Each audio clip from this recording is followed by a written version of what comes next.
Welcome back to KSU Nation here on YouTube, the best K-State YouTube channel out there. I'm Stevie B. And I'm Kenny G. And in today's episode, we're going to be breaking down K-State's 16th straight win against KU in a Sunflower Showdown. Big win yesterday. I kind of lost my voice at the game, if you guys couldn't tell. I was really into it. Before we get into it, though, Kenny, there was something going on still with our subscribe button. We it's kind of fickle now. So we see the subscribers going up, but it's not like adding up. The math isn't mathing right. You know, we've got thousands of views, but like a couple of subscribers. So I'm not really sure what else to really do except for to ask you guys kindly to subscribe to the video if you haven't done so already. It actually does a ton of help to our channel for you to subscribe. And honestly, the subscribers that we do have are awesome. And you want to be part of the awesome class. So go ahead, hit the subscribe button. I know you want to do it. I'm going to give you some time. Just if you're listening right now and you don't have your phone around you, I'll give you like 10 seconds. I'll just kind of like babble around until you've get the there you go. Now you got your phone. You're scrolling to figure out where that subscribe button is. There it is, right there. Yes, there's a subscribe button. You got it now. Hey, wait, don't put it down yet. Don't put the phone down yet. Hold on. Don't put the phone down yet. Okay. Before you put it down, go and hit that thumbs up button too. It's just to the left of it. Wait. Yep. Yeah, right there. Right there. Yes. Now that you got the thumbs up and the subscribe button, let's get into this show. KSU versus KU, and the result was KSU with another dub. 16 dubs in a row. Can I get a whoop woo? Email, baby, every man a Wildcat. Yes, sir. Yes, sir. Okay, so I know you were not able to watch it live, Kenny. You had something going on with your family.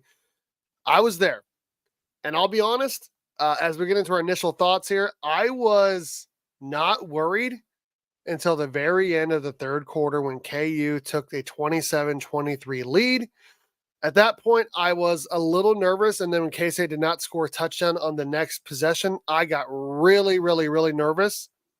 Thankfully, KU has figured out a billion ways to lose games at the end of the game. Offense, defense, all of it, like literally every single way they have figured out how to lose a game. I'll just say a few things and I'll jump to you. Number one, amazing. K-State still has a streak going on when it really feels like at least 3 times KU was the better team or played like the better team. And I kind of felt like that yesterday, despite K-State having more yards, obviously more points and less turnovers. I really felt like KU honestly outplayed K-State for the majority of the game. But still, having said all of that, K-State finds a way to win the Sunflower Showdown for the 16th consecutive year. You got bragging rights for one more year. All of KU's best players are all seniors, all of them. Only a handful could even return for one more year. I think you feel pretty good about this win if you're K-State. Number one, it's against a rival. Number two, you did not play very good, and yet somehow you still found a way to win this game. Kenny, I want to go to you with your initial thoughts because you could not watch the game. So it probably had to been even more stressful for you. Tell me about how it was for you, bud. So, first of all, Steve, if you want to crank up your volume on your mic just a tad, if you could. I'm not 100% sure if it's low or not. Actually, let's just ask the chat. Chat, is our volume okay?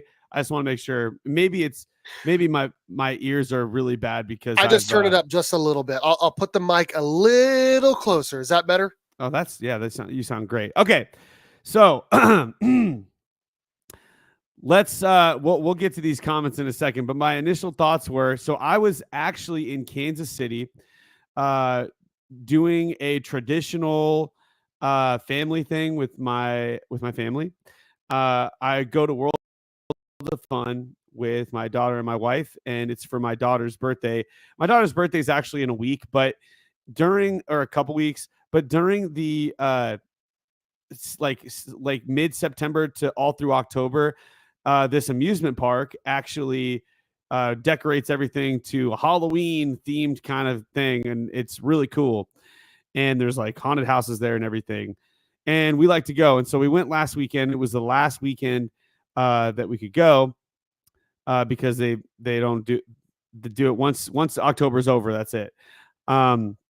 Anyway, it was actually really amazing. I saw so many K-State shirts, K-State jackets, hats, and also a lot of KU sweatshirts, jackets, and hats. And while I was waiting in line, I saw a lot of people watching the game on their phones. I had no service like at all. I mean, it was probably like just a bad zone for my provider. But there were people that were watching in the lines. They were watching the K-State KU game, and KU fans were like grumbling and then cheering, and then like K-State fans were grumbling and cheering. And so I was catching like, and then Stevie was like texting me updates like as I was getting as the game was going on. Fumble! It was an fumble. Dude, you called that. You freaking called that fumble. Yeah, we'll review all the hot takes and stuff, but man, I was just it was really stressful for me because I couldn't actually just watch the game as a fan. I was hearing like just random people saying like moments in the game like Cephas caught a ball, and I was like, wait, what? Like Dante caught a ball? And then they're just like interception Siegel. I was like, what? Like we got another interception. So it was pretty wild. And I was constantly checking my phone, like trying to refresh the ESPN page, but like again, I wasn't having any luck with the service, so I could refresh it, but it would still be stuck on like the same score. I remember like we were ahead, but the score was still saying that KU was ahead for like 30 minutes or something. So it was frustrating. I was like, oh man, I can't rely on this. So I relied on Stevie to basically give me like texting play-by-play. Man, as I was walking to, we were just leaving. We were like done for the day. There was like maybe an hour left for the park to be open, but we were ready to go home. As my hand like touched the car door to get into the car, Stevie sends me a text.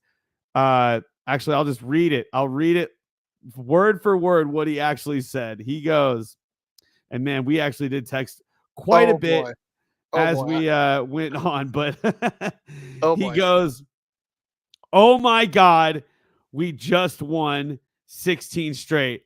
And at that point, I could actually have a huge sigh of relief. I went into the car. I was so exhausted. I had walked over 20,000 steps with my wife and daughter, and I was literally spent, but I was so happy. So a lot of this stuff is a lot of the talking points that we're going to be going over is going to really be coming from Steve. I mean, he's the one that watched the game. I was there. Yeah. He was there. So, but I am interested in interacting with all the chat. We are going to go over everything. But those are my initial thoughts. So take it away, Steve. Where do you want to go first? I want to hit up the comments quickly, and then we'll get into it here. Jor, my guy, is stressful, but there is a beauty in ugly wins. Yeah, I mean, he'll take a win regardless of whether it's 100 points or 1 point. You know what I mean?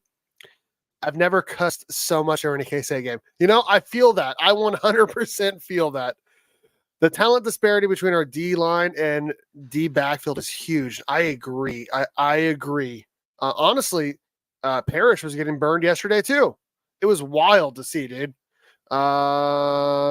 You guys keep down in BYU. Meanwhile, K-State almost loses to Kansas, and I had a rebuttal. They almost lost to 0-5 OSU a week ago. What up, Cohen? I honestly prefer this kind of win to a blowout. Would be cooler if KU would hold their end of the deal and end up being a top 25 team, though. Yeah, no, I agree. Okay, I will say this really quickly. It does look like the KU that was with the preseason ranked KU actually showed up. They did. I mean, it was like, this is the KU that everybody thought was going to be like right from the get-go. And had this been the KU right from the get-go, this game would have been a lot more impactful. We probably would have seen two ranked teams going at it. Potentially maybe even an undefeated KU going into this game. So you could say what you want. Yes, KU's record is pretty horrible, but I will say that the KU that showed up at the Bill was not the same KU that has been playing all season. This is a totally different KU. I agree Totally 100%. different. And I also feel like K-State looked like a tired team. Like you could tell that they've been traveling a lot lately, and they just honestly did not look like themselves on offense or defense. It took them way too long to wake up, which should not happen in a rivalry game. Yeah. But you know what? K-State still came out with a win. So let's go ahead and take a look at some stats here. Take a look at the offense first.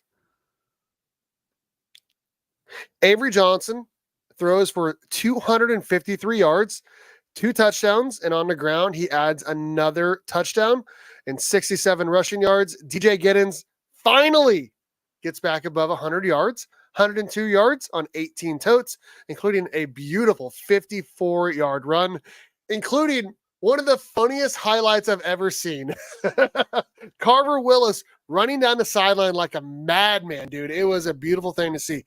K-State really did not play that well on offense throughout the whole night. Honestly, still found a way to win the game. Score 29. KU did break the streak for K-State scoring 30 or more in 11 consecutive home games. Unfortunately, K-State scored 29, which is still enough to win the game. Dylan Edwards, 44-yard run, beautiful. He still needs more touches. He really does. 3 carries for 60 yards. That's pretty good. Jace Brown, 5 catches for 98 yards. It probably would have been 4 for like 50 yards outside of that one deep ball, that 42-yarder right before half that he did an offensive PI on that they decided to just decline since it was triple zeros on the game clock. Keegan Johnson, 4 catches, 57 yards. Kenny, I know you didn't get to see the game. The tight ends were very involved. Another 2 touchdown game for the tight ends, one from Garrett Oakley, one from Will Ancio, and Avery Johnson. 4th consecutive game. Avery Johnson scores at least 3 touchdowns. And also, he has 16 passing touchdowns through 8 games, the most ever in K-State history through 8 games. What are you thinking about when you look at these numbers and hear everything I just said? The first thing I got to go to is Avery Johnson. He, just by the stats and looking at the highlights, he still doesn't look like he's 100%. I remember you even mentioning that just the eye test wasn't looking like he was 100%. And that's kind of alarming. You definitely don't want to see your quarterback, of all players on your team, your quarterback struggling with health issues. And we thought there would be, some time for him to get over that injury from Colorado, whatever that injury was. And he nursed it heavily against West Virginia. And we thought maybe by then we'd be able to see, Avery Johnson go back to his legs.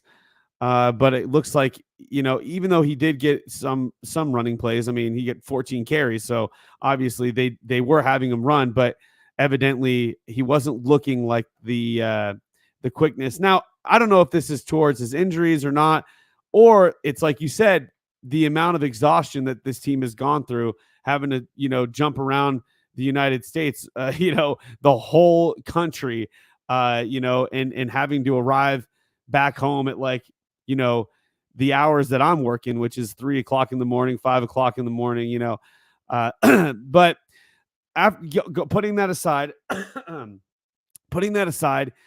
Dylan Edwards, I know you already touched on it with him needing to have more carries, more, I don't know, it seemed like he was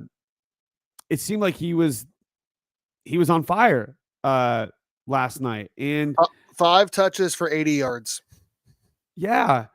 I mean, I understand, like, DJ is the dude and he's earned that.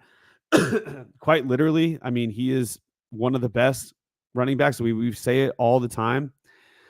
But Dylan Edwards is special and his talent is undeniable. And I feel like uh we are not allowing him to really pop off when he's showing that he's like ready to pop off.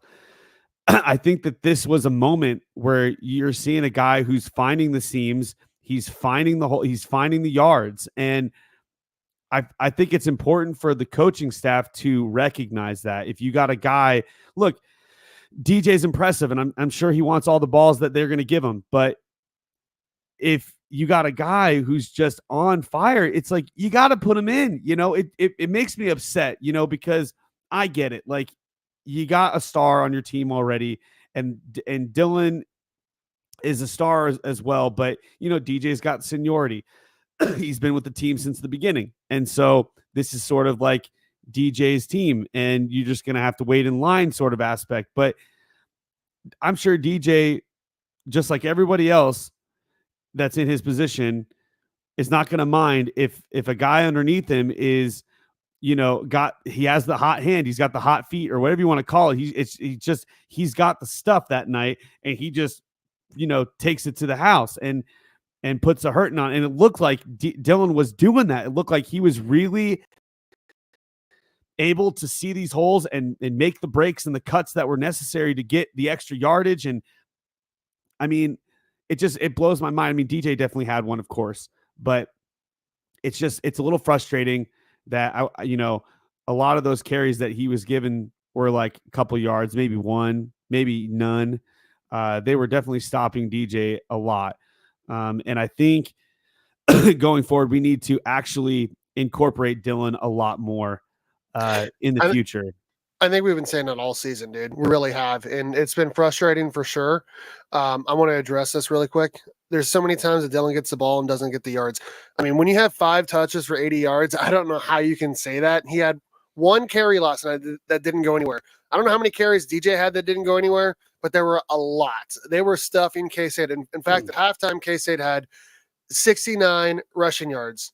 They had 160 in the second half. So I definitely agree with everything you're saying.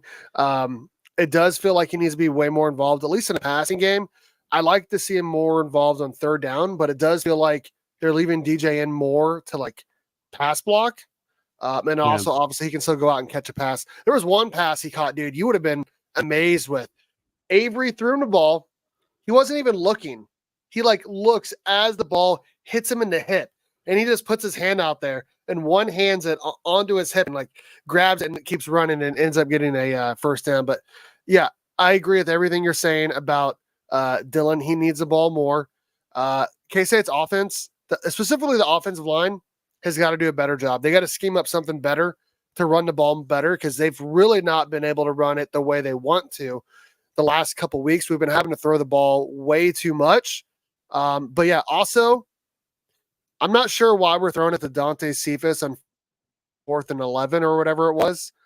I know he was open, but I'd prefer to throw to Jace or Keegan or literally anyone other than Dante Cephas. Or any of the tight ends. Literally anyone other than Dante Cephas. So right. I agree with everything you're saying there, Willie.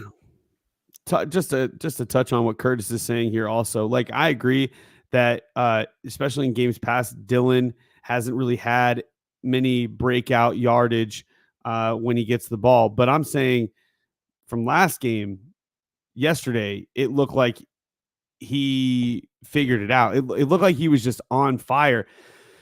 And it also could be another case of where DJ, like, he had 2 huge games against Oklahoma State and Colorado. Then they travel across 2 different time zones to West Virginia. DJ couldn't really get a lot done in the run there, but then we just kind of switched our game plan scheme and went with more passing, and then it ended up being a case where they're coming back home. They got a home game against a rival. Both teams are going to be up in this game.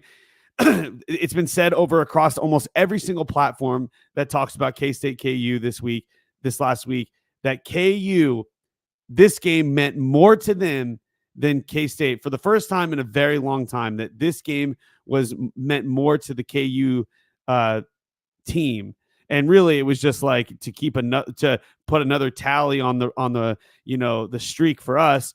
But I mean, in terms of like our season and everything, like, yeah, of course we want to keep winning. Winning is always good. You never want to get a loss anywhere, but KU was wanting this win badly, and it showed. I mean, their team came to play, and K-State struggled on offense. As Steve was saying, we looked like a tired, worn out offense.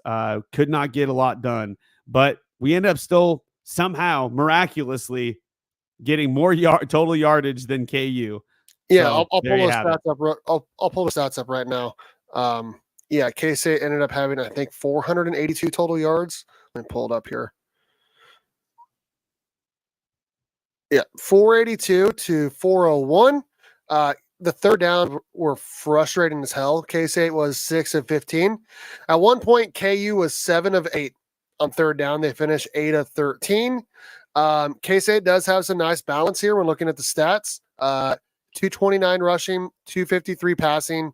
KU had 209 passing, 192 rushing. Honestly, it felt like K-State really struggled to run the ball. But I mean, I will say this. K-State came out of the halftime up 16-14. Very first drive. They had a 5-yard rush by DJ, a 54-yard rush by DJ, a 5-yard rush by Avery, and then I think it was an 11-yard rush for the touchdown by Avery. A 4-play drive, all runs. K-State goes up 9. At that point, I was like, I mean, it kind of feels like the game's over. K-State's up 23-14, 2 minutes into the second half. And unfortunately, K-State goes almost 20 minutes without scoring again. So it was pretty frustrating because it's all there. K-State has just got to figure out a way to be way more consistent. And it almost bit them in this game. It really did. But as we've said the entire podcast, K-State found a way to win, and that's what good teams do. Oklahoma State should have beaten BYU, and BYU still found a way to win. UCF should have beaten Iowa State. Somehow Iowa State found a way to win. This week it was K-State finding a way to win against a bad team. So yeah, all these good teams are still finding ways to win, and I'm thankful K-State did that, especially against a rival, because we would have never heard the end of it if K-State loses that game and we're essentially out of the Big 12 Conference Championship race because you lost at home to a team you had not lost to in 15 years. That would have been really, really rivals. Yeah, we would have never heard the end of it. Also, Steve, just really quick, I don't know if it's just because you're like super close now, but there's some like popping going on in the audio. I'm not sure what the reason is for that. But one of the things I will say, though, is that I'm extremely excited that it doesn't look like we ever really let down or like just give up or lay down or anything like that. I mean, the receiving looked pretty good. Looks like lots of targets, lots of action across the board. But, also another point that we have to show is that the tight ends, man, we love getting them in the end zone. We love hitting them in the end zone. And I had mentioned this to you earlier in the week, Steve. We've got a young man coming in by the name of Lincoln Cure, and he is licking his chops right now, seeing all these damn touchdowns in the end zone with all these tight ends, and this is the 5-star recruit, and we're coming to the K-State, and he's watching every single game. And he is witnessing all these tight end touchdowns, and he's probably like, man, they really like the tight ends getting in the end zone. So really exciting to see that. And you had given me a stat, Steve. You want to tell me what that stat was about the amount of touchdowns that Avery has this season so far, and 10 of those touchdowns? Yeah, so I mean, I said it earlier, K-State has 16 passing touchdowns by Avery Johnson, the most through 8 games in K-State football history by the quarterback. 10 of those have gone to 4 different tight ends, which is pretty insane to think about, honestly. Yeah, Will Ancio is really promising. He has the all-around skill set. I agree with everything you're saying there. Yeah, for sure. Yep. Okay, I want to say one more thing about the offense in this game, and then we'll move on to the defense. This game, again, felt like a game K-State probably should have lost. It reminded me a lot on the opposite way of KU beating K-State back, I think it was 2017 or 2018 in basketball, where K-State honestly outplayed KU the entire game. And at the end, I don't know how to say his last name, traveled and they won a game at the last minute, because we've gone almost 25 minutes here, Kenny. I know we've been talking about the offense, talking about the whole game. We have not mentioned once. I'm going to put this down for a second because this guy deserves his due diligence. CT 17, Chris Hennett, game-winning field goal. I did not feel good about that at all when he lined up for him. Like, what are we doing? Like, he hasn't been solid his entire career at K-State. Right now, it's 12 of 14, banged in the biggest kick of his life. And he's also from Kansas, if people don't know that. He's from Mill Valley, a powerhouse 5A school. Biggest kick of his life, bangs it in. K-State wins because he drills that 51-yard field goal. Super clutch kick. Yes, I agree. Yeah, what did you think when you saw that or heard about him drilling that field goal? Well, I wasn't really sure like the distance on it. And I think the implications of that kick didn't really set in until like later in the game. It's like, oh wow, like that was the game. Like that quite literally was what won the game for them. So I mean, obviously, I can't remember how much time was left after he banged in the kick, but I thought there was still a significant amount of time. But you know, about like a minute 40 left. Okay, so they just desperately needed to get a stop, and that kick was quite literally what won the game. Of course, like a kick like that feels like more. It's like more of a big moment when it's like 10 seconds like left on the clock, and then you win the game off of that, versus like you bang it in, and then there's still like 2 minutes left on the game, and then it's all defense needing to like close it out for you. So I guess like it's great, and obviously the kick means so much more now knowing the outcome of the game. And to be fair, like didn't we settled for a field goal prior to that as well, right? Or no, he made 2 field goals in the game, including a couple extra points as well. Yes. And honestly, it felt like K-State won the game because of the special teams. When you think about it, obviously make a 51-yard field goal to win the game, right? KU has their guy fields a kickoff at the 1-yard line and then goes out of bounds. The next play, K-State gets a safety, right? I mean, K-State's special teams definitely won them the game, especially when you make a couple field goals. And then also, KU missing a PAT. So they basically cost themselves 3 points, and K-State won by 2. And it was all from special teams. K-State is special teams. KU's definitely not, dude. That is true. They're definitely not. That's right. Well, we spent, like you said, we did spend quite a bit of time talking about the offense. I kind of want to go over the defense, because although like we did criticize the offense a lot by it was struggle busing, right? I think the defense needs a little bit more criticism, because my God, what is going on with the K-State defense and their tackling? I mean, this is not just this game. Like, we had a problem with the tackling against West Virginia, and it sort of just carried over to this game. I mean, there were so many plays on the highlights. I'm like, wait, how did we not stop him here? Wait, how did he get a first down here?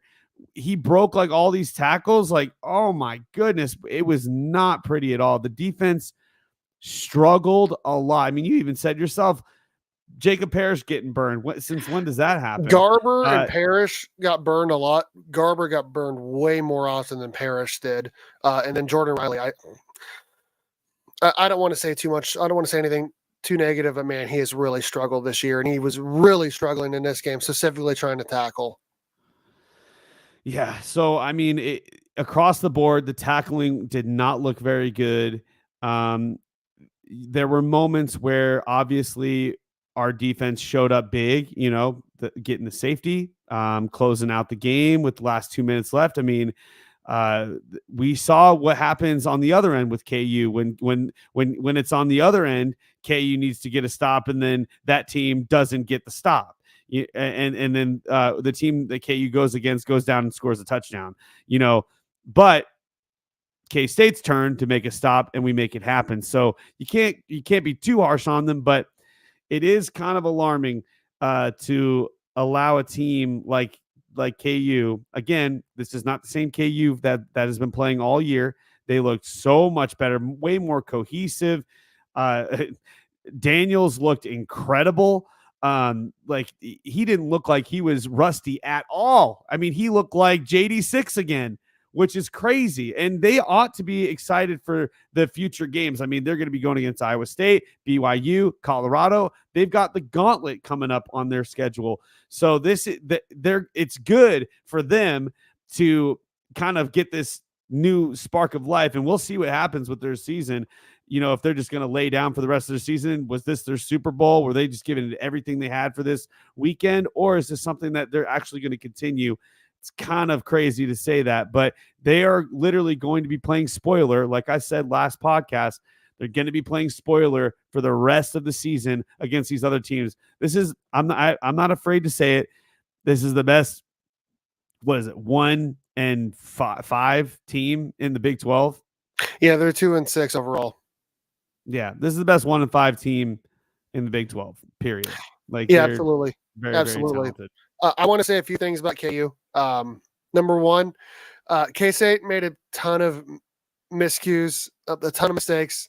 KU made just as many, if not more, but I would argue that KU's mistakes were bigger difference makers in a game. I mean, their guy, Skinner, I think, dropped a surefire touchdown. Now, we dropped a touchdown too, but we ended up still scoring a field goal. Obviously, they fielded that ball at the 1 yard line. We haven't even talked about it yet. I mean, JD6 fumbling with 3.5 minutes left in the game, right? And K-State jumps on it and goes down and kicks the game-winning field goal. When KU went up 27-23 at the end of the third quarter, early fourth quarter, whenever it was, they ran 19 more plays the rest of the game, did not score a point, and they only ran the ball 3 times with Devin Neal the rest of the game. K-State's defense tightened up, and also I want to talk about this really quickly. I don't normally curse, but they were interviewing Lance Leipold after the game, and they were asking him what he saw on that last drive for KU, and he goes, "A shitload of blitzing." Klingerman was blitzing as many guys as he possibly could, and it made a difference. He made Jalen Daniels, have to get out of the pocket, which K-State was finally getting some pressure on him. Finally got a sack on the drive before. I mean, they were coming to play, and I'll tell you what, I'm going to go over to this really quickly. VJ Payne, that dude is so much faster than I thought he was. He was about to get a sack. He missed him and still ran him down and made the game-winning tackle along with Austin Romaine, and Austin Moore's down there at the very end too, waving the wheat, saying goodbye to KU at the end of the game. But K-State's defense did not play well for basically the entire game until the fourth quarter when it really, really, really mattered. So shout out to the K-State defense for buckling down when it mattered, bro. Yeah, man. And this kind of goes into one of my hot takes.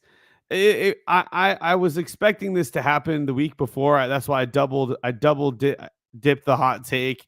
I said Austin Romaine was going to force a fumble, and he was going to get he's going to force a fumble. He's going to get a fumble forced, and then turnover on that fumble. So that's exactly what happened right at the end of the game. It's a pivotal moment. I mean, I didn't think it would be literally won the game for K-State. Sorry, I don't mean to jump in front of you there, but literally won the game for K-State. Yeah, the importance of that hot take.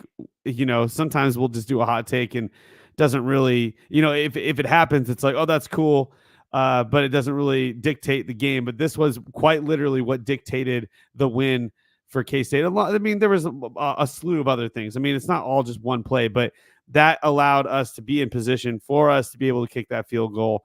What an amazing moment. Once again, KSU Nation is basically 100% on our hot takes, at least getting one of them every correct single week. every single week. This is why you guys come and watch us instead of other people. Absolutely. Let's do our cat and dog of the game, and then we can look around the Big 12 here. Oh yeah, let's do it, man. I mean, it's pretty obvious who the cat of the game is. I mean, let's just get right to it. Go ahead, Kenny, take it away. It's got to be Avery Johnson. 253 passing, 67 rushing, back on his legs, and he's had a total of 3 touchdowns, 2 in the air, 1 on his legs. I mean, he's special, man. He is special. Even when he doesn't look 100%, he can still pull out a cat of the game, especially when you have a guy like Dylan Edwards who looked like if he just gotten like maybe 10 to 15 more touches, he could have potentially been the cat of the game with the game that he was having. But, you know, K-State didn't really incorporate him that much in this game. Close game. You got to get your veterans out there. I understand. And Avery Johnson putting on a show and doing it all over. Like I said, air, legs. I mean, he is the definition of a dual threat quarterback, and he is this week's cat of the game. I mean, it's pretty obvious. I mean, he's done this 4 consecutive weeks. There was one game I felt like he should have been cat of the game, but you said no. DJ this week, it was a no-brainer. 320 total yards, 3 total touchdowns. I mean, K-State doesn't win a game without him. Let's be completely honest. So, yeah, easy choice for cat of the game. Mm-hmm. Dog of the game was just as easy, Kenny. Oh, it's got to go to my man, Austin Romaine.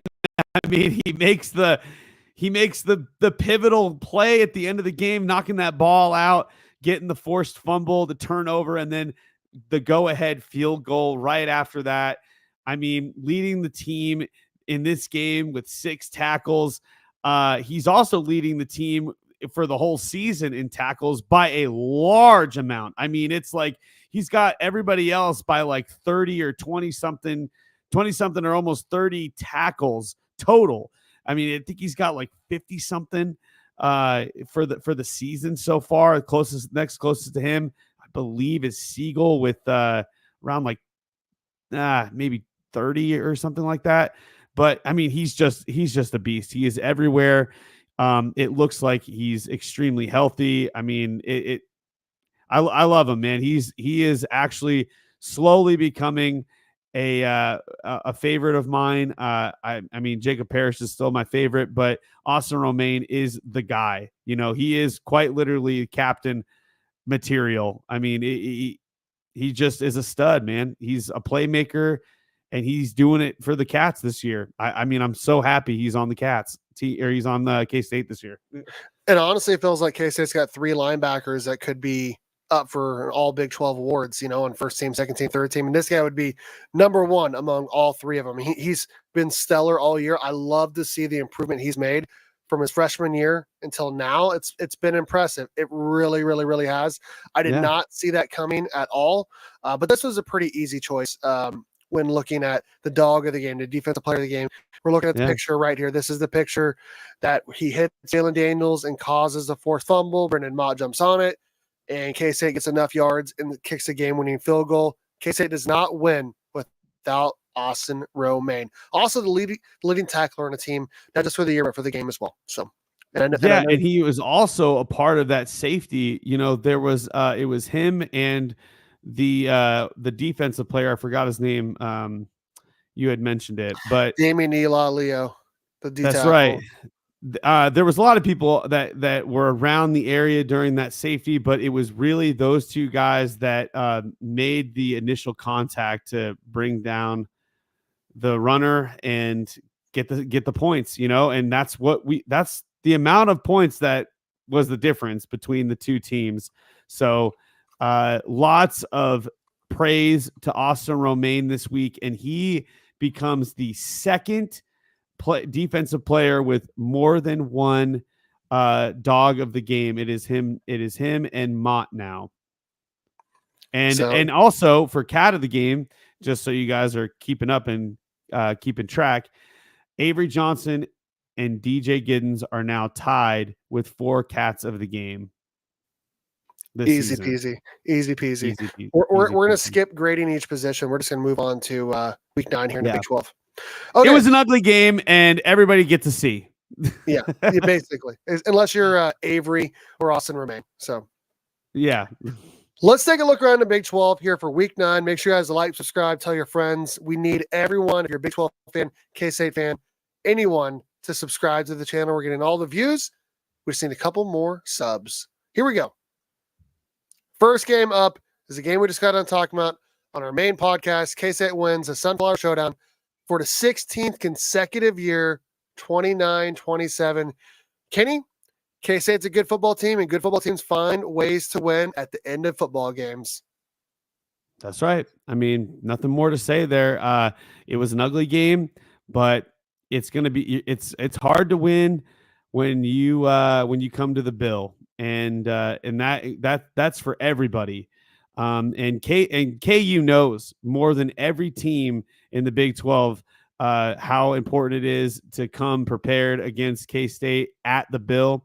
And they quite literally gave us other than BYU, the toughest game that we've ever played this season right now. I mean, this was a barn burner, as they would say. This is a throwdown for the ages. So yes, sir. Yes, sir. And K-State didn't look great.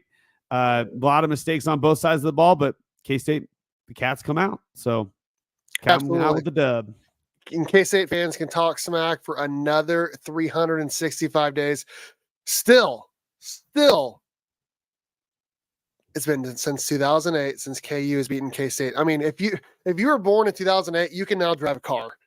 That's how long ago it's been since KU has beaten K-State. 16 years in a row. K-State's going to be looking for number 17 next year. It's a wild thing to think about. Feels like KU probably should have won that game, but they didn't. K-State gets the win in the rivalry game.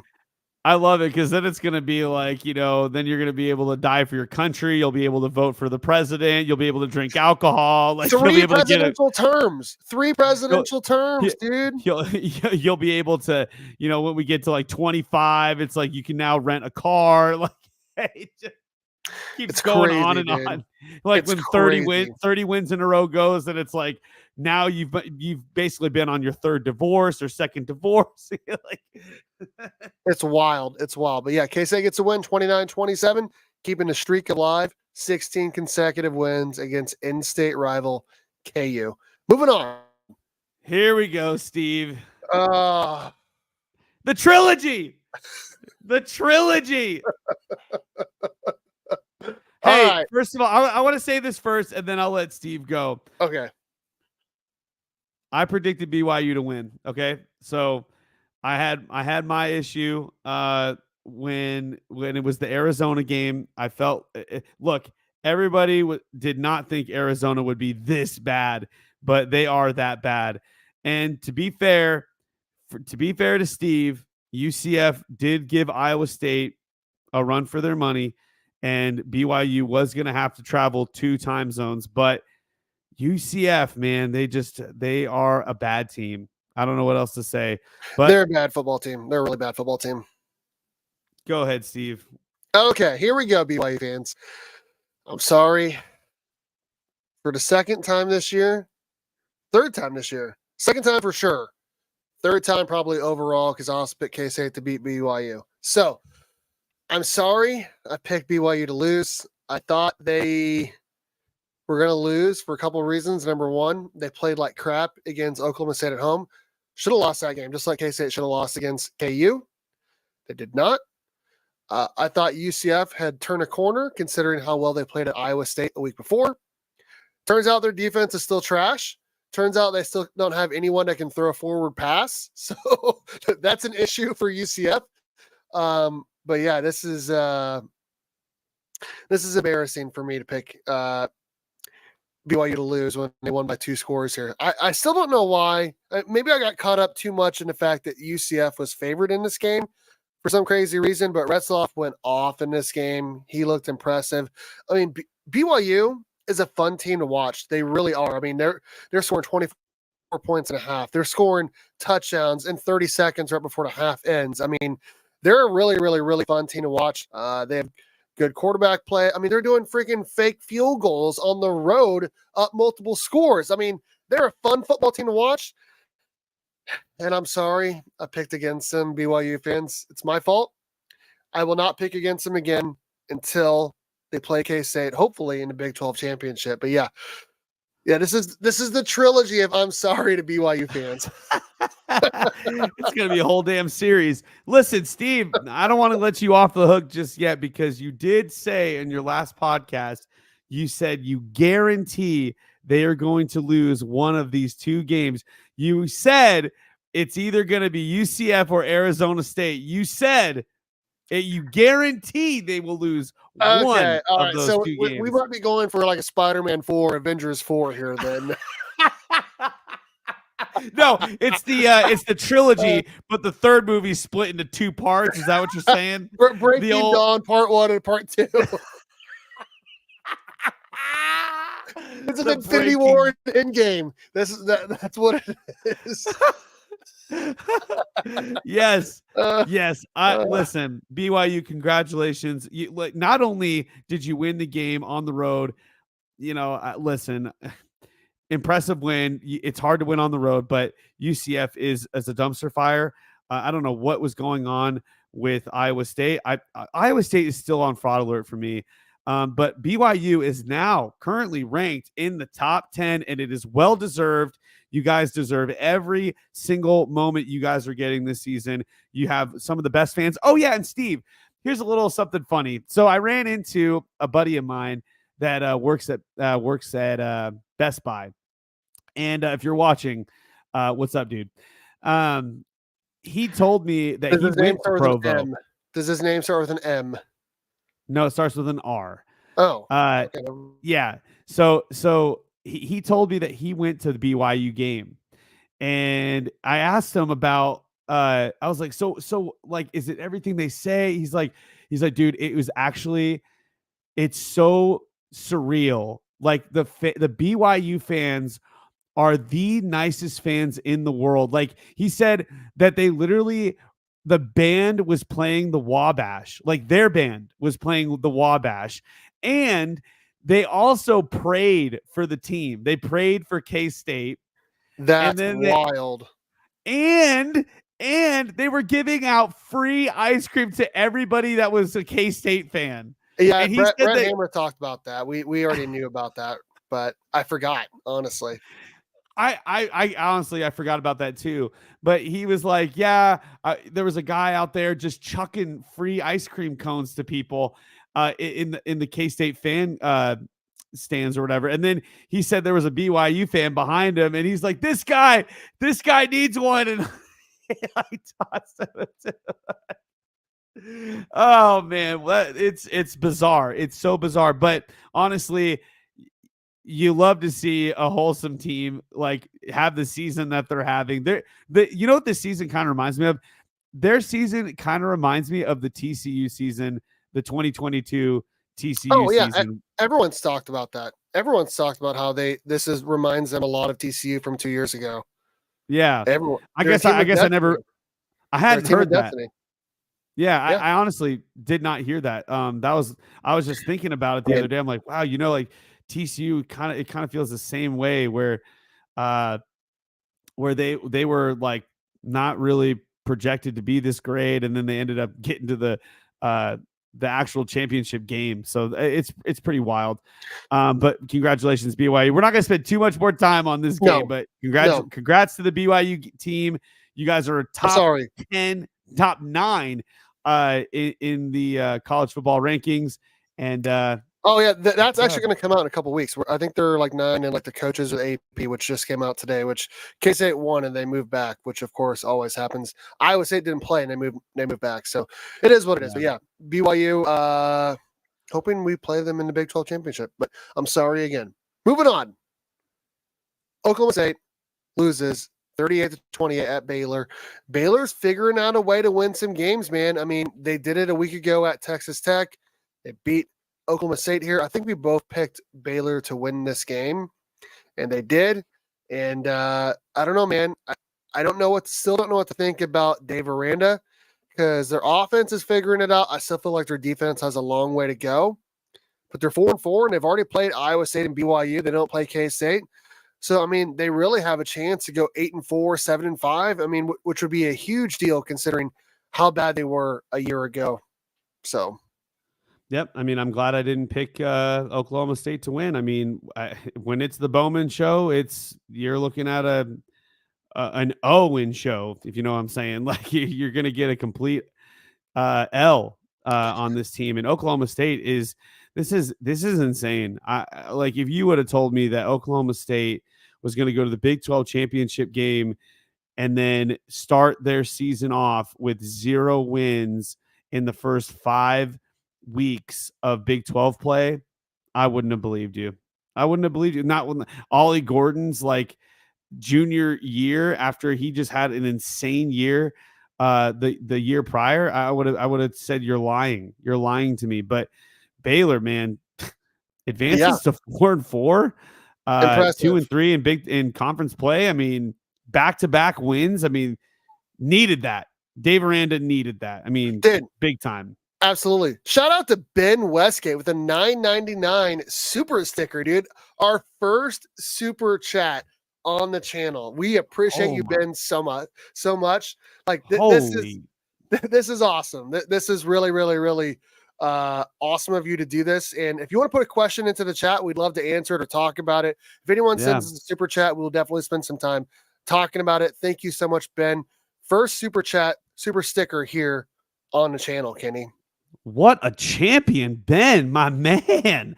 You deserve it, man. You deserve to be I don't know. You deserve a back rub from somebody special. I don't know. If there's somebody special in your life, you say Kenny G from the KSU Nation demands that you give me a back rub or a back scratch, whatever it is that you prefer, but you deserve it. Thank you so much, Ben. We really, really, really appreciate it. And it's our first made money really here on the channel. I think Kenny sent one on like a random video just to see if it worked, and it did. But we appreciate this is our first super chat. So we really, really, really appreciate it, Ben. And hopefully you get your back rubbed or your foot rubbed. So and let that be a lesson to all you day oneers out there that haven't done this yet. Let that be a lesson to you guys. Moving on to the Texas Tech TCU game. Woo! What a freak. You think the K-State game was close. Wow. This was close. Yeah. And Texas blowing a massive lead. A massive lead. TCU, man, this is the second game this season where I think the first game was against KU. The first game was against KU where they were down and they come back. They had that crazy punt return for a touchdown, and then they somehow make a way to win the game. And now, again, from behind, Texas Tech has this massive lead, and TCU finds a way to come back and win. Look, TCU, you gotta start off stronger, okay? If like you're giving your fans heart attacks out here, all right? Like you gotta get stronger earlier on. But props to you for not laying down. Props to you for giving your fans their money's worth for this game, because man, this was a crazy game. Absolutely. And TCU is on the right side of a 35-34 game, which they were on the wrong side of it against UCF. Shout out to them for coming back and winning this game. I mean, they've won a couple interesting games and lost a couple interesting games. I really don't know what to think of them. They're 3-2, and they gave up 66 to SMU in a loss. They won at Utah. They won at Arrowhead against KU by double digits. It seems like the bye week really helped him out, though, Steve. I mean, this is another coach where I was like, man, those fans are really starting to turn on Sonny Dykes. But I mean, here he is beating Texas Tech, who was just a couple weeks ago in first place in the Big 12, and now they're beating them, and they're 5-3, 3-2 in the Big 12. Massive win for TCU for sure. And you definitely want to win this game if you are a TCU fan playing another Texas school. So yeah, I mean, and now Texas Tech, man, back-to-back losses. I mean, you said it, Stevie. You were like, they were on fraud alert, and you called it out. You called it out weeks ago. You were like, I do not believe in this Texas Tech team. So, I mean, shout out to you for, basically putting a big target on their back and saying, these guys are frauds. So, I mean, I don't know what else to say. Texas Tech, you got to get it together. I mean, you started off strong, but now their schedule, I can't remember, but their schedule looks really insane in the back half. It looks really, really tough because a lot of people were saying that it wouldn't be crazy if Texas Tech started was undefeated going into November because the back half, yeah. Oh my gosh. At Iowa Yeah. State, against Colorado, at Oklahoma State, and against West Virginia. Yeah, they got a daunting schedule to end the season. So you definitely didn't want to lose at home against Baylor and then at TCU going into that 4-game gauntlet for sure. Yeah, that's a tough schedule for the Red Raiders, but I mean, you called it, Stevie. They were on fraud alert, but now they need to really buckle down and try to pull out these next 4 games. I mean, it's tough, but they're thinking they're lucky stars that the Cats aren't on their schedule. Moving on, Steve, to West Virginia versus the worst team in Arizona, and that is Arizona. Absolutely. I think we both picked West Virginia to win this game. Yep, we sure did. If their quarterback played. Having said that, Tedoroto McMillan went off. 10 catches, 202 yards, 1 touchdown. That guy is going to be crazy in the NFL. I mean, he could be like Megatron. Like, that dude is insane. But still, we're going to go into November.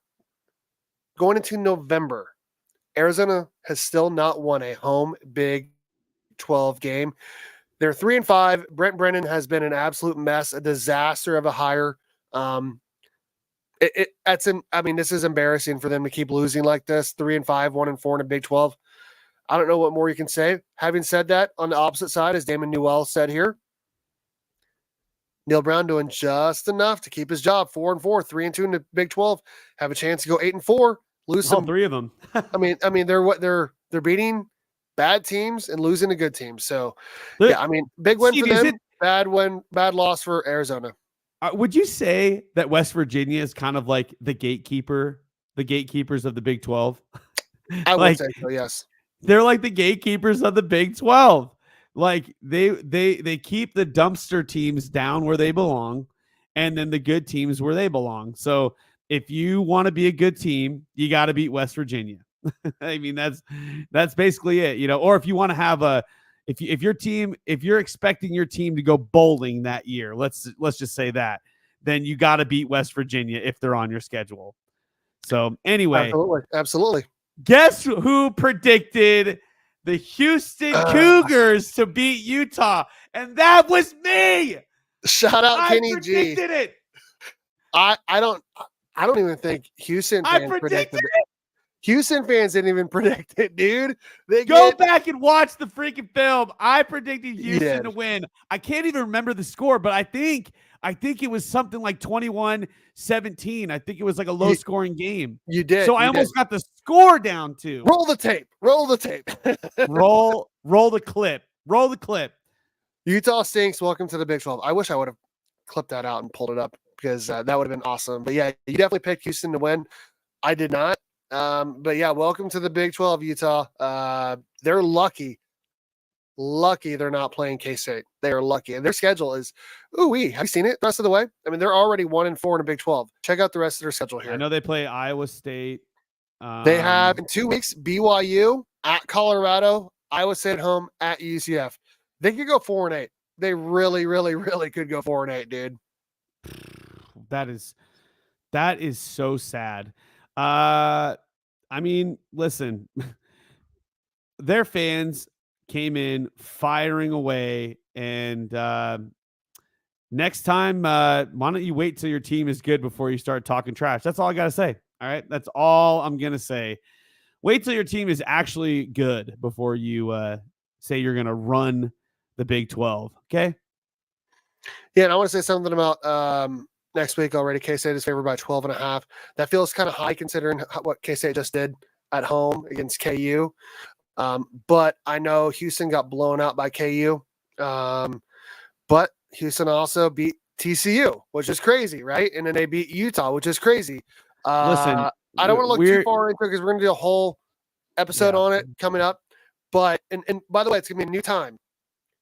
4:30 on Tuesdays is a new time for a Tuesday show. But yeah, yes. Let me just reiterate that 4:30 Tuesdays. That's the new time that our show will be live. We had to change it back because now there's stuff going on later in the evening, and then we've also got we've also got a we don't have any sports teams that we're coaching anymore, so we're able to do it a little bit earlier in the day, and hopefully that works out for you guys, especially BYU and fans on the West Coast, because maybe they'll be still at work, be able to listen, or at least maybe their drive home from work. 4:30, maybe drive home from work on the East Coast. I don't know when you guys get off work. Okay, I'm a milkman. I work in like the middle of the night, so my hours are crazy. But 4:30 is the new time. I'll say it one more time. 4:30 p.m. is when the KSU Nation podcast will be live. Central, 4:30 Central time on Tuesday. 4:30 Central on Tuesdays. Okay. But yeah, we're excited to talk K-State Houston, and Houston has my full attention right now. They have my full attention for sure, and we'll talk about that, like I said, on Tuesday. Moving on, last game of the Big 12 Week 9. Colorado gets a 34-23 win at home against Cincinnati. They kind of pulled ahead in the middle of the game. Cincinnati came back a little late. Colorado bangs through a field goal late to put it out of reach, a 2-score game again. Colorado, I mean, that win for K-State is looking pretty good. Travis Hunter, 9 catches, 153 yards, 2 touchdowns. Shedeur Sanders, 323 and 2 TDs. They're pretty good.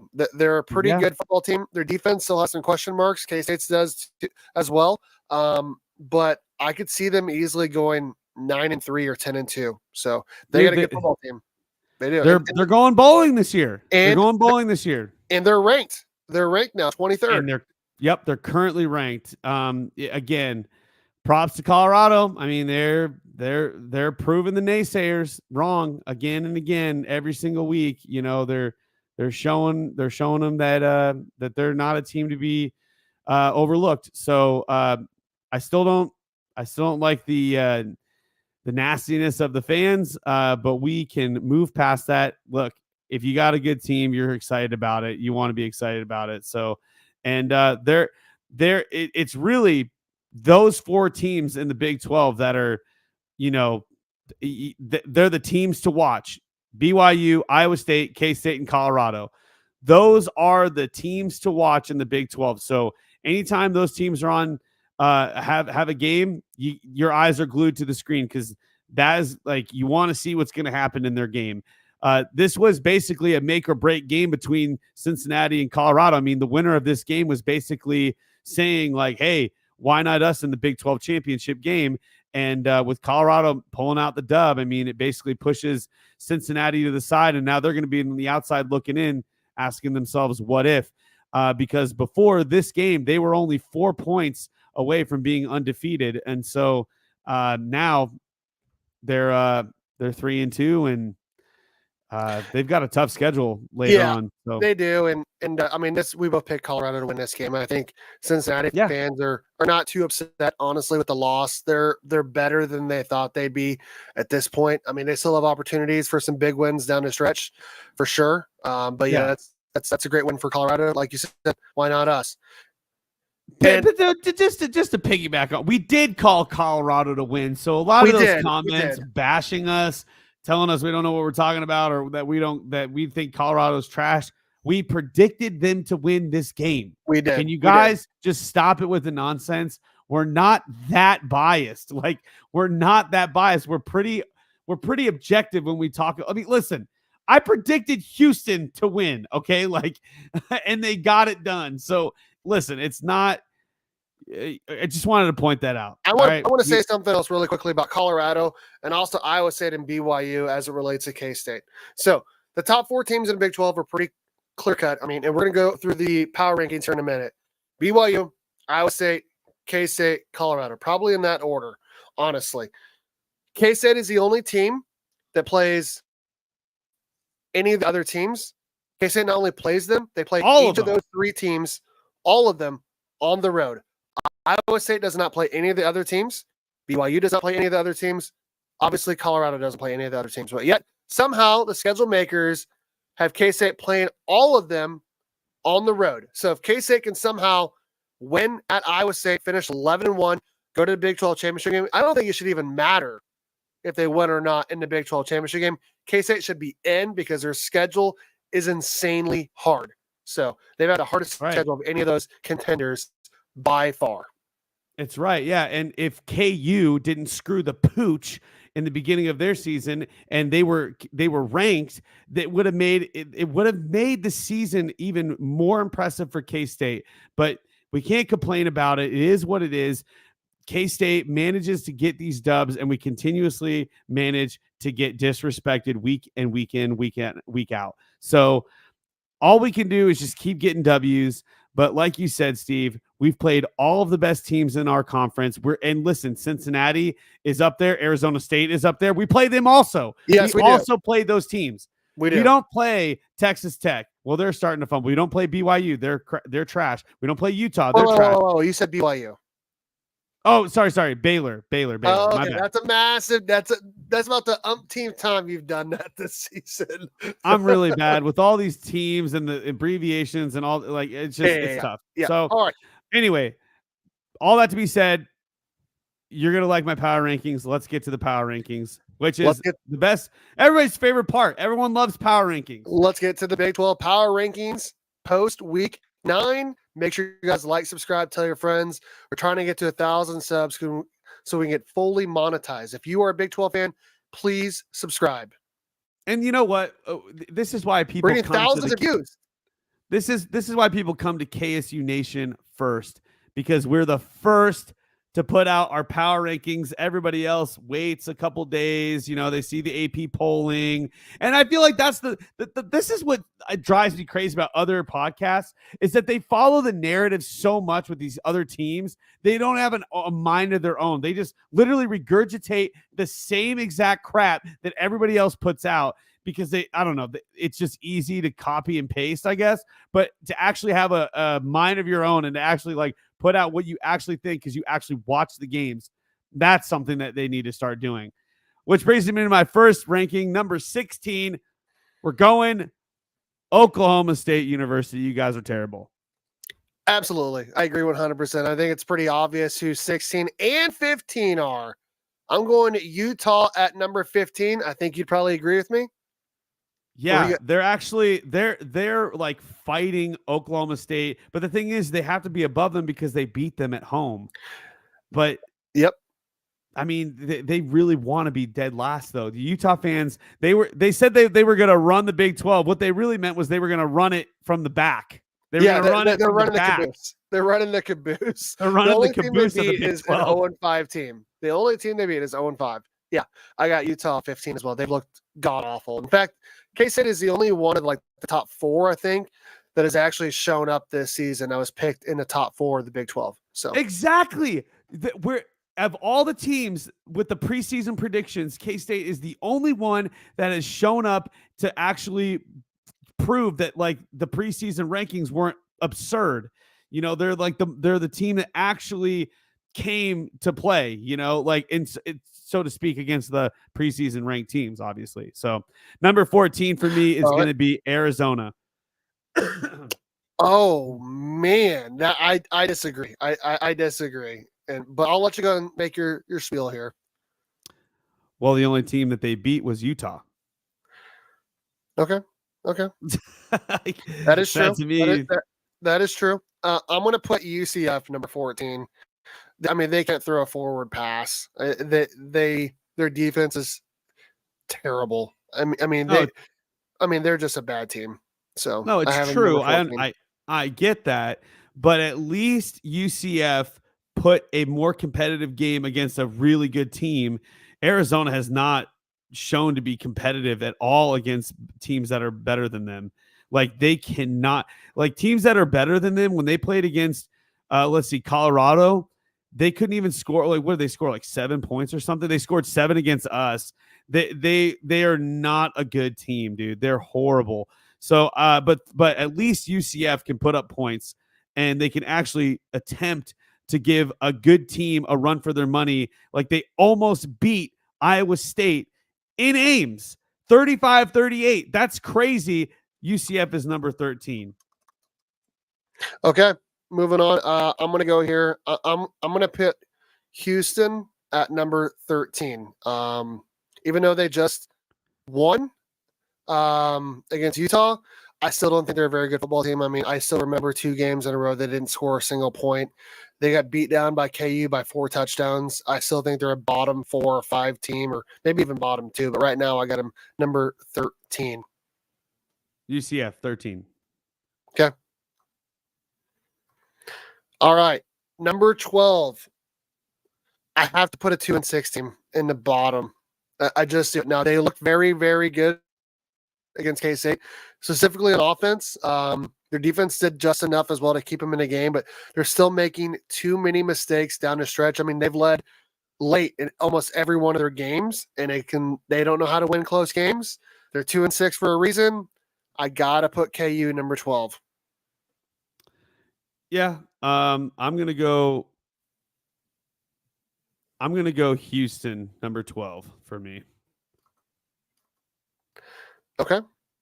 And the only reason why is because let's see, the teams that they beat are below them, and then the team that a team that just beat them, KU, I'm putting them at number 11 because of just the games. And I think KU's finally showed up, so that's my reason for number 11. I think the preseason prediction of KU is the KU that is currently right now. They blew the doors off of Houston, and they came to the Bill and gave K-State a really, really tough game. I don't know if that was just K-State struggling at home or if it was KU actually showing up. I think it's a little bit of both, but I got to give KU 11. They're a dangerous team, and I think they might actually upset a team going forward. I do agree. I think they have a chance to upset at least one of those 4 teams they're going to play down the stretch. I mean, they're a lot better than a 2-6 record for sure. If they can figure out how to win just one close game, just one, they might be doing the rest of the Big 12 conference a favor. I got Arizona number 11. They did win a conference road game.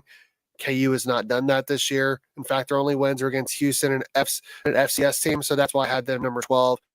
Arizona won at Utah, which Utah is not even very good, but they did win it on the road. So, and then it was against Cam Rising as well. So I have them number 11, even though they're a bad football team. What do you got for number 10? Right.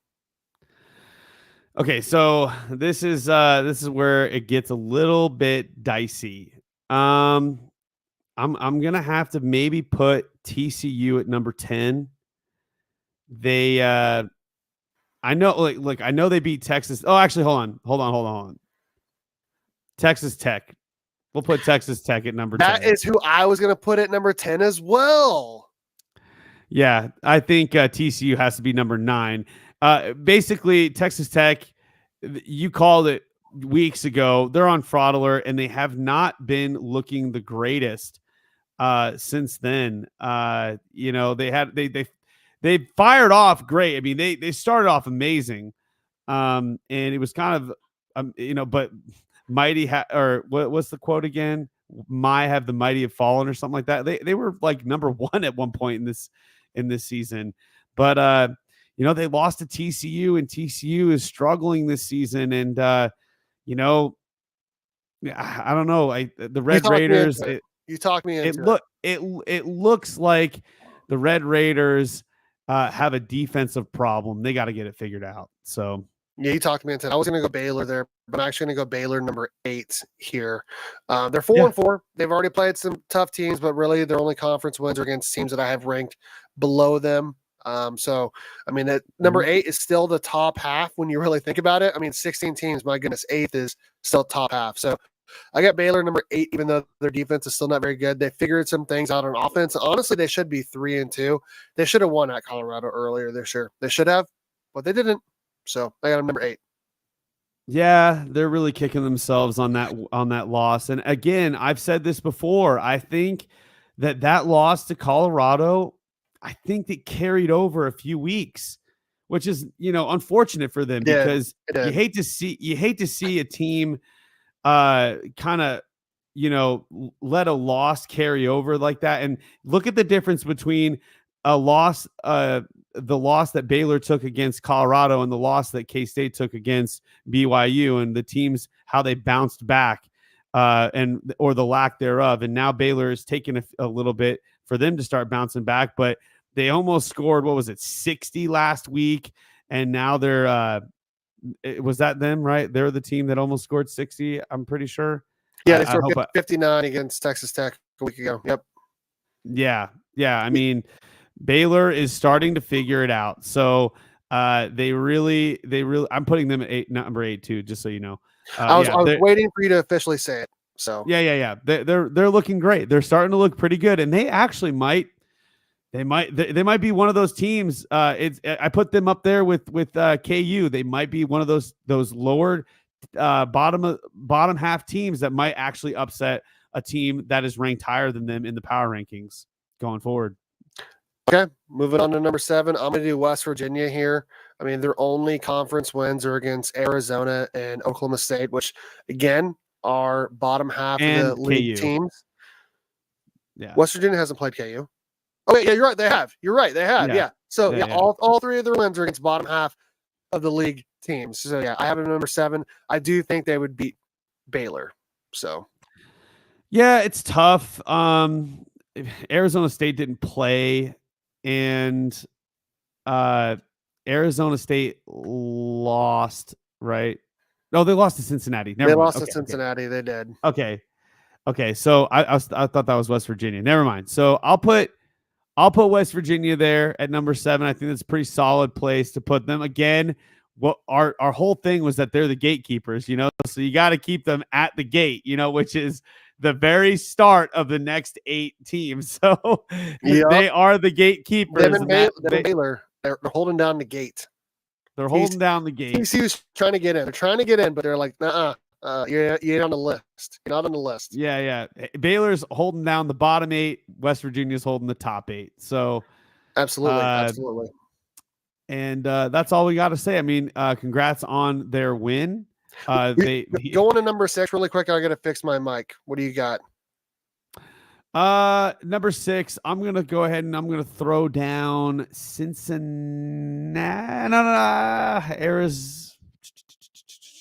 Arizona State, because Cincinnati beat them. So I'm gonna put Arizona State there. The main reason I gotta put Arizona State at number 6 is because, I can't put them higher than number 6 because they didn't play this week. And then the last game that they played was against Cincinnati. And, Cincinnati had a tough game against Colorado. Couldn't pull out the dub. They were, 2 5-2 teams going against each other. And the winner, like I said, is going to end up being the team that's outside looking in. But they did beat Arizona the week prior to that. And since Arizona didn't play, I got to put Cincinnati there at 5 as well. They did take a loss to the team that's right above them. Look, these power rankings are literally starting to they're mimic each other now. I mean, they're starting. Yeah, they are. I mean, once you get into the top half here, you'd be like, okay, well, we have to have them here because they beat this person and this team beat this team. So it's pretty simple once, honestly, you get to the top half. Because, after that, I think it's pretty obvious. After that, you got to go Colorado, right? Yeah, you have to go Colorado. And then you got to go K-State because K-State beat Colorado, right? So, if you look I'm not doing that. I'm putting Iowa State at number 3. I'm continuing to put Iowa State as the 3rd best team in the power rankings because I like you say that Texas Tech is on fraud alert. Amongst the top teams, I would say Iowa State is on fraud alert amongst the top teams. I think out of all the teams that are susceptible of losing to a bottom tier team, I think it is Iowa State more than any of the other teams. Look, you could say that BYU is up there. because a lot of their wins have been really crazy and not like consistent in the way where like an offense goes down there and then the defense just stops them. It's always like crazy special team plays or like insane like turnovers or whatever. But either way, BYU's getting these huge wins. And so they have this, like, they have the miracle run going, right? But Iowa State is struggling against teams like UCF and Houston for 3 quarters. Like they only had 3 points against them for the longest time in that game. And I'm not going to let it die. I'm not going to let that slip away out of people's memories. My rebuttal to that would be K-State barely beat KU. In fact, they had to get a fumble 3.5 minutes left just to kick a game-winning field goal to win by 2. So okay, I can't put K-State any higher than 3 when they're 7-1. They're not undefeated, and they honestly look pretty bad against KU this past week. So I have to have a number 3. Rebuttal to that rebuttal is that I would say that KU is a different team after their bye week. They've obviously figured something out, and they look a lot better than they have in the beginning of their season. I mean, Daniels looks like a whole different person now. Their wide receivers are actually making plays. They're breaking tackles. And again, K-State maybe was looking a little bad coming off of those 2 weeks of just crazy traveling. And we got one more game, and then we can go on a bye week. So where you got things K-State might change for us. K-State's number 2 for me. Okay. Well, I got Iowa State number 2. Then obviously we both have BYU number 1. So we have almost identical top 10 here. Just a flip between 2 and 3 here. I think it's pretty obvious. Yeah. You got to go Cincinnati above Arizona State, considering they won, and then Colorado beat Cincinnati, and then K-State beat Colorado. It's just those top 3 is where we're going to get some. We're going to figure it out here over the last 4 weeks. We really will.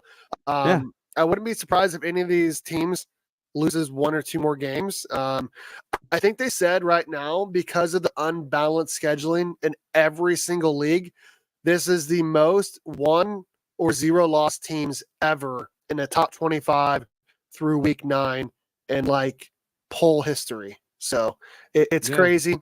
BYU, Iowa State both have 0. K-State's got 1 loss. Indiana's undefeated, right? They have a chance to go 11-1 because their schedule is crazy light. So, and Texas A&M's the same way, So look at this comment right here. Iowa State's signature win is against a 3-loss Iowa team. And that is my point. We said it earlier. K-State is the only team of these top 4 teams that plays any of the other 3 teams, and K-State plays all of them on the road. Colorado doesn't play Iowa State. They don't play BYU. Obviously, BYU doesn't play Colorado. They've already played K-State, and they don't play Iowa State. K-State, unfortunately, because of the scheduling, got insanely unlucky to play all 3 of them and to play all 3 on the road. If K-State somehow goes 11-1, it should not matter what they do in a Big 12 championship game. They should be in the college football playoff because of the schedule they've played. So, yeah, I just want to throw that out there. Especially if Tulane makes it. Especially if Tulane makes it. Oh yeah, dude. The thing, Tulane has been playing really well too. And let's not forget, we also had an additional non-conference conference game against Arizona. Now, to me, that's kind of like null and void because they're not very good this year. But I will say they were ranked when we played them. Yeah, and so was Oklahoma State. They were ranked when we played them. Waxed them both. And so, I mean, it's really coming down to the wire here in these final 4 weeks, and I'm really excited about it. I mean, obviously, the top 4 teams are literally in a tier of their own. I agree 100%. I think that Colorado Cincinnati win solidified that these are the best 4 teams in the league.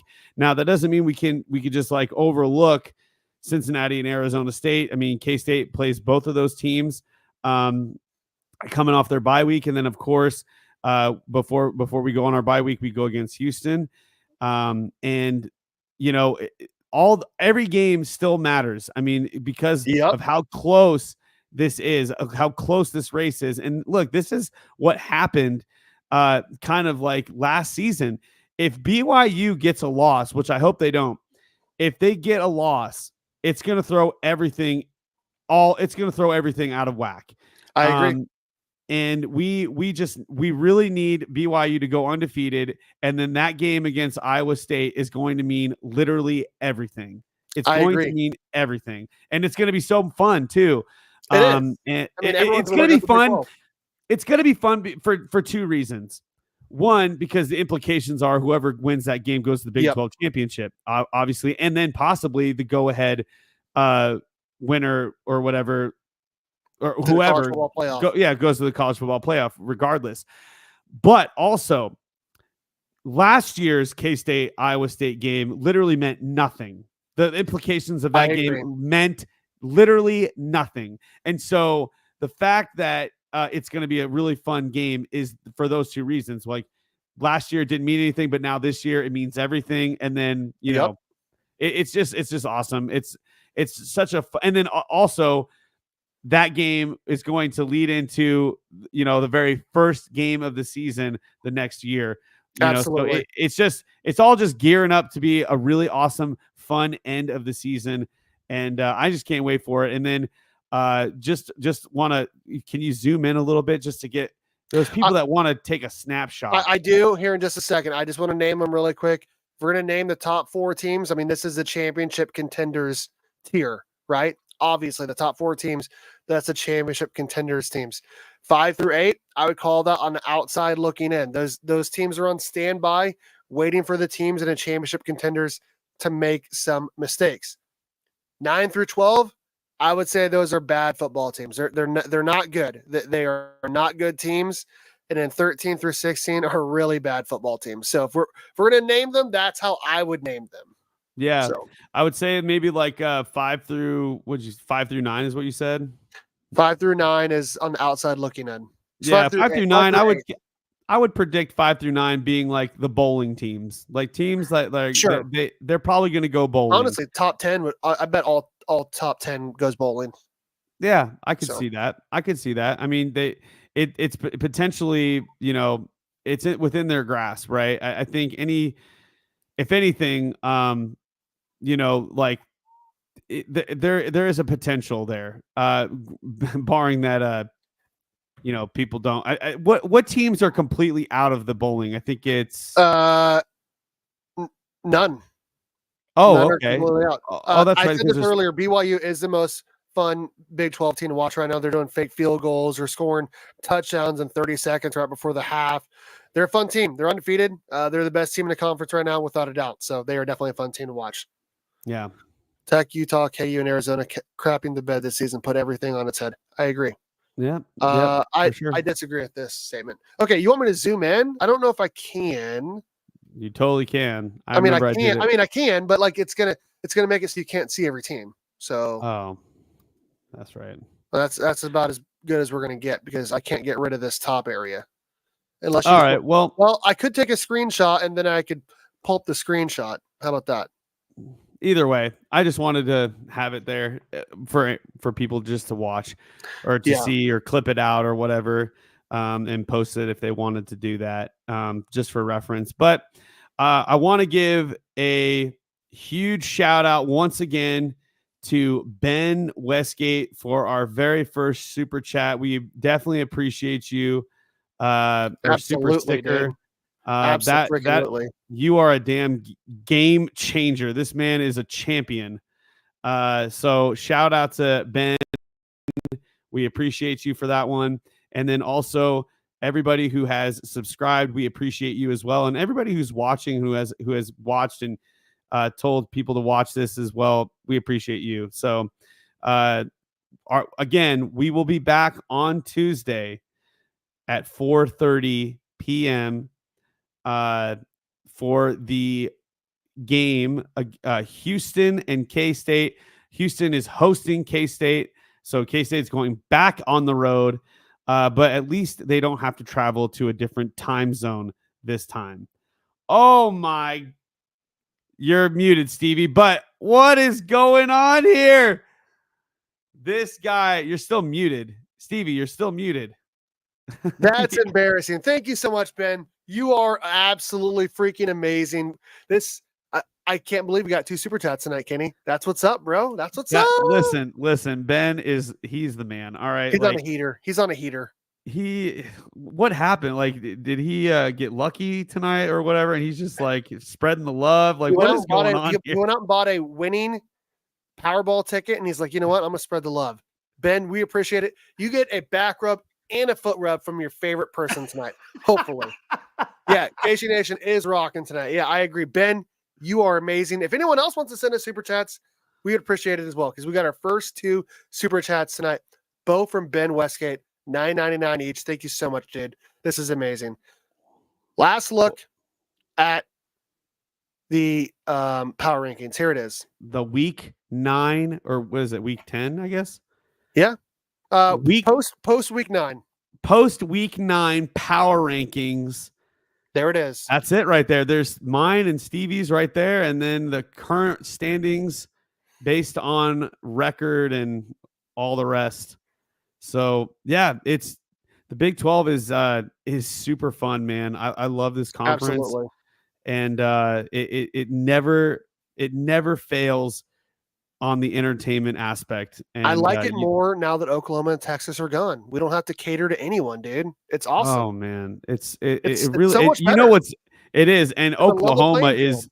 you know OU is begging to come back to the Oh Big my 12. God, they are sucking so bad in the SEC. But yeah, they're post week 9 Big 12 rankings. There it is. Yeah, But yeah, there they it are. is. As Yeah, a team that ran our conference for so long, and they go to an SEC thinking that they're going to do the same there, they have had a horrible showing, and it's embarrassing for them. It is. It's really bad. It's really bad. But yeah, thank you so much, Ben. We appreciate it again. Make sure you guys, everyone, like, subscribe, tell your friends.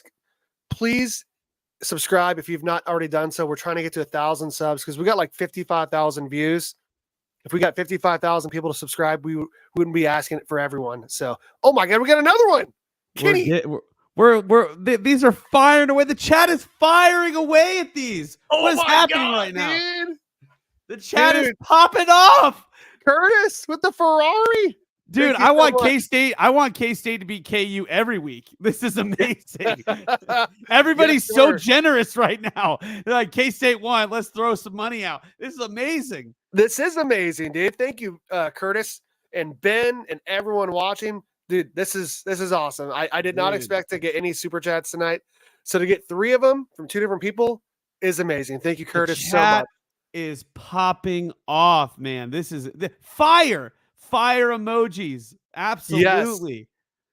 Man, yes. You guys, this man deserves a back scratch now. We got to keep adding it up there. Yes, he back rubs, back scratch, foot rubs, a high five, a hug, a big old hug. Seriously. From his favorite person, hug and a kiss. So a hug and a kiss. Kenny, this is a fun show, dude. This is one of the best shows we've done, and of course it happened post K-State beating KU. We appreciate the chat. We appreciate the subscribers. We appreciate the super chats. Kenny, anything you want to say before we get out of here? There's not really much to say. I mean, we've pretty much gone over everything. Got DJ, Dylan. Go Cats, baby! Go Cats, baby! Emo! Daily Purple.